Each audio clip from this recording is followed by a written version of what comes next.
تخيل تدخل تشتري غسالة أو تلاجة أو بوتاجاز وتلاقي الأسعار مولعة، وتستغرب أكتر لما تعرف إن البضاعة نفسها مش موجودة.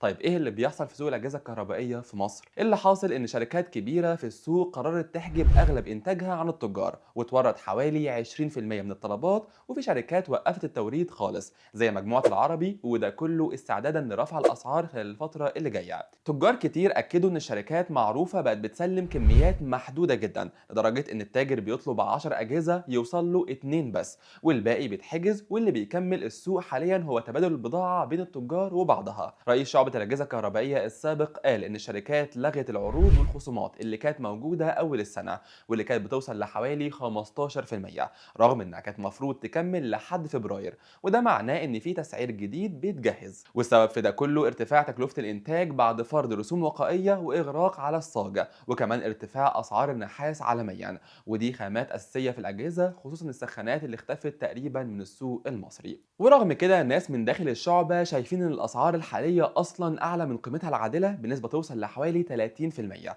خصوصا إن الشركات رفعت الأسعار في 2023 بشكل ضخم بسبب أزمة الدولار. لكن لما السعر استقر التخفيضات ما كانتش بنفس القوة. ودلوقتي لونا، أنت بقى شايف إن في أزمة في الأجهزة الكهربائية فعلا ولا لأ؟